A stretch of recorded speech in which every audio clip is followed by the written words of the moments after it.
ses muscles et tout ce qui compose, n'est-ce pas, la chenille, arrive à être fortifié. Il y a des brisements, il y a des feux qu'il ne faut jamais éteindre. Il y a des souffrances auxquelles, enfin, qu'il faut regarder, qu'il ne faut pas souhaiter la fin. Il y a des douleurs qu'il faut laisser. Pourquoi? Mais c'est parfois aussi, n'est-ce pas, mais ce symbole. Et si les gens autour ne sont pas assez avisés pour comprendre que il faut que la chenille fasse le temps qu'il faut, donc le temps réglementé par Dieu dans son cocon là, pour que la chenille devienne papillon. Si vous n'avez pas compris ça, qu'en réalité ce stade là, ce niveau, c'est pas pour la mort de la chenille, c'est pour la correction, c'est l'étude. Vous pouvez vous précipiter et sortir, tirer la chenille de là. Alors que c'est le temps de souffrance pour que ça accomplisse justement, mais Proverbe 22, chapitre verset 6, mais c'est justement le cocon est en train d'instruire la chenille pour qu'elle devienne papillon. Et si le monsieur laissait la chenille ici, alors que la chenille, n'est-ce pas, épuisait son temps, ses muscles devaient être fortifiés, la chenille en sortant devait être papillon. Malheureusement, en sortant la chenille, elle n'est pas devenue papillon, elle est morte très vite. C'est aussi l'image, n'est-ce pas, de ce que nous sommes. C'est ce que nous sommes en Christ, dans tout ce qu'on fait, n'est-ce pas? L'instruction nous a quittés, quand on pas du fouet, mais on voit les douleurs. Le fouet ne caresse pas les gens, le fouet, il n'y a pas de fouet qui nécessite les acclamations. Le fouet, c'est la douleur. Le fouet, n'est-ce pas, c'est quoi? Mais c'est la base, ce qu'on appelle les bases, n'est-ce pas? Et Christ était, d'après justement 1 Corinthiens chapitre 10, on va aussi lire ce texte, 1 Corinthiens 10 à partir du verset... On a lu à peine 1 Corinthiens chapitre 3, 1 Corinthiens chapitre 10 à partir du verset 4.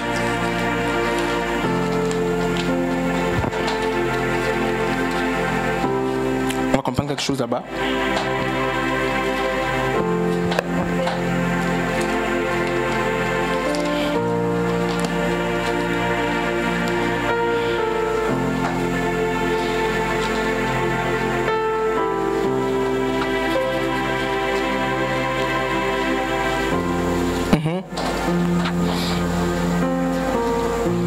C'est 1 Corinthiens combien? Ok. Tu peux lire? Quelqu'un la page? Avec le micro là. 1 Corinthiens 10, 4.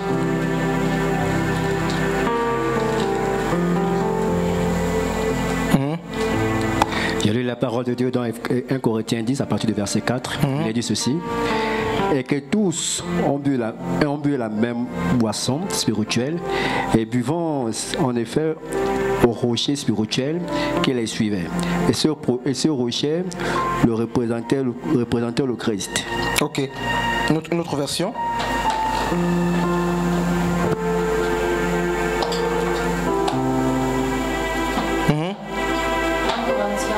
En Corinthiens chapitre 10, verset 4. oui. Et qu'ils ont tous bu le même breuvage spirituel. Voilà, le breuvage spirituel. Car le même. ils buvaient de l'eau du rocher spirituel Oui. qui les suivait. Le rocher spirituel qui les suivait. Et ce rocher était Christ. Qui suivait qui? Qui suivait qui? Quel peuple? Le peuple d'Israël dans le désert. Donc Christ les suivait. Donc c'était le rocher qui avait sorti de l'eau. Or, regardez ce qui se passe. La valeur numérique, n'est-ce pas, de l'Amed, c'est quoi? C'est 12. On va pas revenir sur ça. 12 nous parle, n'est-ce pas, du fondement. Et le fondement pour, n'est-ce pas, la maturité spirituelle, un des premiers niveaux, c'est quoi? C'est l'instruction. C'est l'instruction homme et femme de Dieu. C'est pas le ministère. C'est l'instruction. C'est l'étude. Et sans l'instruction, on ne va pas arriver au niveau, justement, au niveau, parce que quand vous prenez le kaif, d'autres disent le kaf plus le vav, là ça nous donne 26, donc lui là sa valeur numérique c'est 20, le vav sa valeur numérique c'est 6, les deux nous donnent 26, les Hébreux nous disent que 26, n'est-ce pas, nous parle de la connaissance du tétragramme, donc du nom de Dieu. Donc c'est comment le nom là? On écrit ça comment là? C'est dit? Voilà.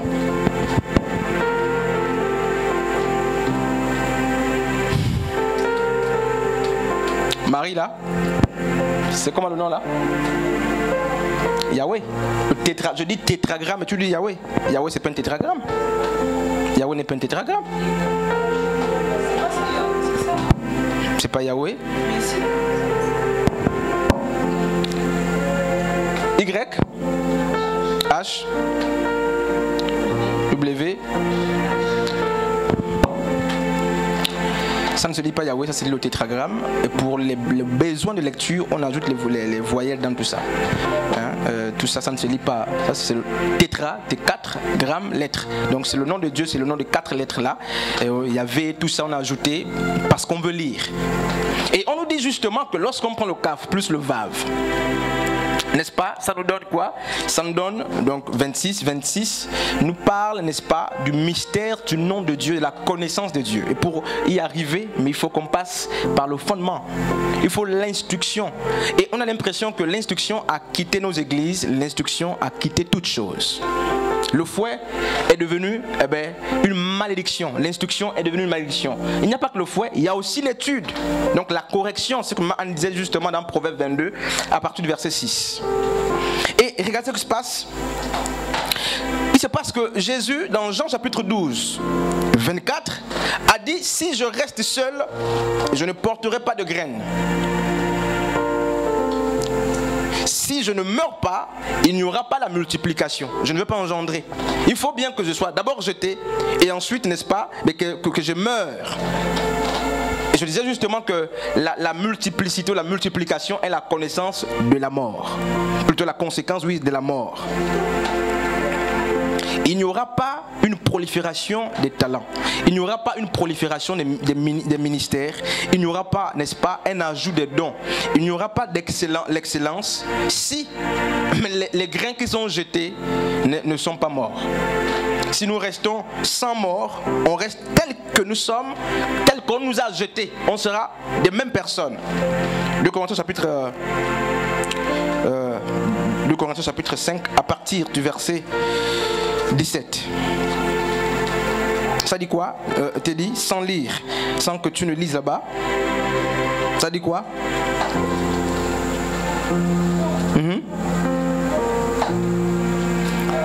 Comment? Vous serez davantage éprouvés. Ça dit quoi? 2 Corinthiens chapitre 5 à partir du verset 17. Si quelqu'un est en Christ, je crois que c'est ça, on peut lire, on va vérifier. Voilà, si quelqu'un est en Christ, il est une nouvelle, les choses anciennes sont passées, et voici toutes choses, n'est-ce pas? Voilà. Et regardez, ce qui se passe, c'est que... Regardez, ce qui se passe, je vais effacer tout ça. 3, les gens qui ont étudié, je pense que c'est les gens qui ont étudié... les jours, les mois, les nombres en hébreu. 3 nous parle de quoi là? C'est d'abord quoi? 3. Guimel. Guimel nous parle de quoi? De la résurrection. Et c'est celui qu'on trouve justement dans le Lamed. Et Christ, en parlant de lui-même, mais il emploie justement le guimel lorsqu'il parle justement dans Matthieu chapitre 12 ou dans Luc chapitre 11, en parlant du signe de Jonas, il parlait de la résurrection qui ne peut pas avoir lieu s'il n'y a pas de mort. On ne peut pas expérimenter la résurrection si on n'est pas mort. Que ceux qui veulent le ressusciter apprennent à mourir.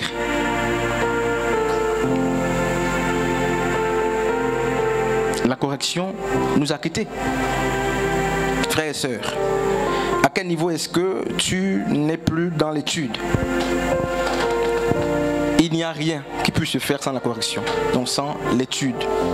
30 nous parle du fondement. D'autant plus que sa valeur numérique c'est 12, c'est le fondement, c'est la base.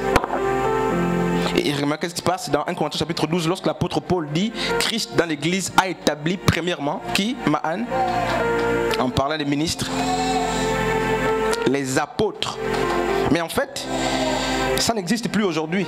Quand on dit Christ dans l'église a établi, voilà, premièrement les apôtres, mais en fait, il dit le message, quand l'église naît, le premier message, c'est un message apostolique, c'est le message, c'est la base. C'est pas que c'est les hommes apôtres forcément qu'on doit voir.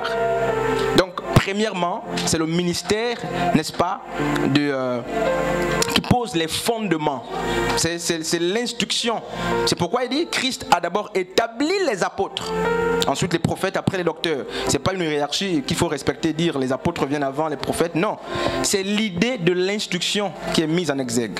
Parce que les apôtres, c'était les bâtisseurs, ils veillaient sur le fondement.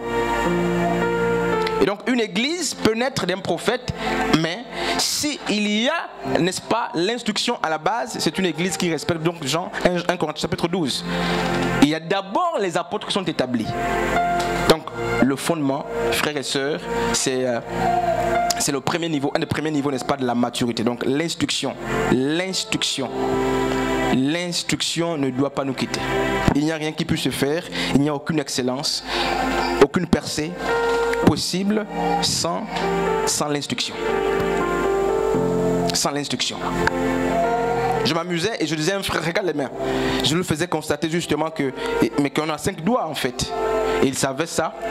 Et je lui ai dit, est-ce que tu te rends compte que il est difficile que ces doigts se vantent de leur taille, de leur forme, de leur rôle même. Et la personne a reconnu justement.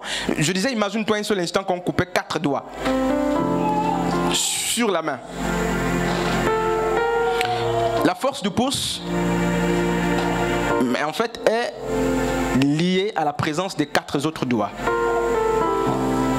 L'index, sa force est liée, n'est-ce pas, à la présence des 4 autres. Et cette force disparaît lorsque les autres 4 là, les 4 autres ne sont plus. Je ne sais pas si vous voyez l'image. Tu es très fort, tu es assez forte, tu es assez fort. Mais en fait, ce que la main nous enseigne, c'est que ta force, elle est liée à la présence des autres. À la complétude. Elle est liée. Et en vérité, si on coupe les 4 doigts de la main, laissez le pouce, sa vigueur ne servira plus jamais à rien. Pour le comprendre, il faut être instruit. Il faut comprendre que, mais en fait, tu es égal aux autres. Tu es puissant, les autres sont puissants, tu es faible, les autres sont faibles. Et que c'est lorsque vous serez unis, c'est ça, que vous serez, n'est-ce pas, ou vous atteindrez, n'est-ce pas, mais la percée. Et ça, pour le comprendre, il faut l'instruction. C'est pourquoi l'unité, c'est une parenthèse, l'unité ne peut pas, frères et sœurs, avoir lieu, si on n'a pas compris, que même quand je suis très fort, si les 4 doigts là disparaissent, je suis faible.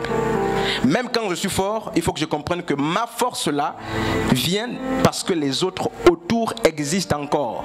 Le jour qu'ils ne seront plus demandés au pouce de laver les assiettes ou de faire quoi que ce soit, de faire la vaisselle ou la lessive, il ne fera pas.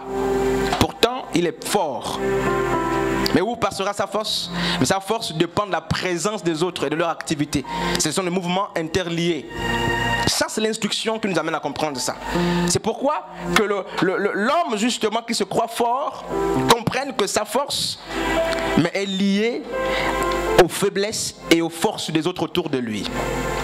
L'homme qui se croit, n'est-ce pas, puissant doit comprendre que sa puissance réside dans la présence et la participation de l'autre. Ça, c'est l'instruction. Il n'y a pas des hommes forts seuls. Il n'y a pas de femmes fortes seules. Il n'y a pas de ministères forts seuls. Nous dépendons les uns des autres. Et pour y arriver, il faut être instruit pour comprendre ça. Pour comprendre que je suis fort, mais j'ai mes faiblesses. L'autre est faible, mais il a aussi ses forces.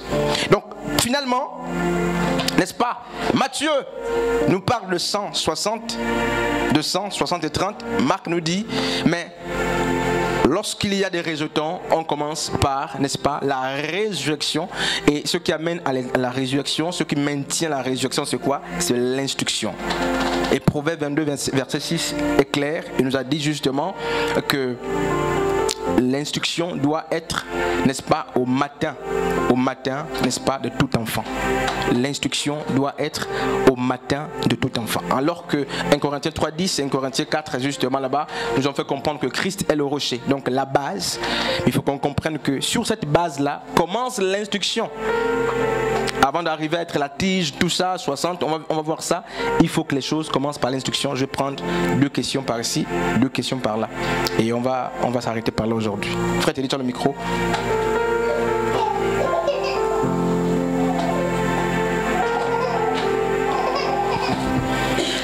Une, 2 questions.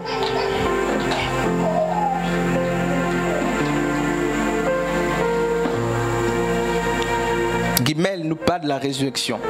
La Mède nous parle tout de même de la résurrection, l'instruction surtout de l'étude. Donc du fondement. Donc la base, c'est le fondement, c'est l'instruction. La base de toute chose, c'est l'instruction. Question, deux ici, deux là.